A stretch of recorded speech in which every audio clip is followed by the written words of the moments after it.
Armies 2 দিন ধরে K pop BTS হাইপকে নিয়ে কী চলছে? হাইবের সিইও এর সাহস কীভাবে হয় বিটিএসকে ছোট করার? 2 দিন যাবৎ বিটিএস আর্মিদের মধ্যে অনেক তর্ক চলছে।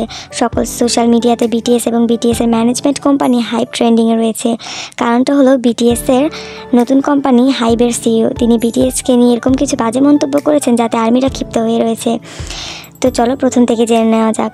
2013 সাল থেকে বিগ হিটের সিইও ব্যাংক পিডি এর হাত ধরে বিটিএস আজকে এত সফলতা কামিয়েছে। ব্যাংক পিডি সবসময় বিটিএসকে তার সন্তানের মতোই দেখেছেন। বিটিএসকে সাকসেসফুল করার জন্য যা যা প্রয়োজন সব কিছুই করেছেন ব্যাংক পিডি। কিন্তু 2021 সালে ব্যাংক পিডি বিটিএসকে আরও প্রতিষ্ঠিত করার জন্য বিগ হিট কোম্পানিকে হাইব লেভেলের আন্ডারে দিয়ে দেন। তিনি নিজেও সিইও পদ থেকে অব্যাহতি নেন। হাইবের নতুন সিইওকে আমরা সবাই জানি। তিনি বিটিএসকে টাকা ছাপানোর মেশিন ভাবে। বিটিএসের প্রত্যেকটা প্রোডাক্ট চড়া দামে বিক্রি করেন তিনি, যার কারণে অনেকবার আর্মিদের হিটের কবলেও পড়তে হয়েছে হাইবকে। গত 2 দিন আগে হাইবের সিইও বলেন কেপপ আর হাইবের সফলতার জন্য বিটিএসের কোনো অবদান নেই। হাইবের সফলতার জন্য নাকি শুধু 17-এর অবদান রয়েছে। এই কথা শোনার পর আর্মিরা অনেক ক্ষিপ্ত হয়ে যায়। আমরা সকলেই জানি কেপপ এবং হাইব কেন পুরো কোরিয়াকেই মানুষ বিটিএসের জন্য চিনে। বিটিএস হাইবে আসার আগ পর্যন্ত না কেউ হাইবকে জানতো আর না তো হাইবের কোনো আইডলকে।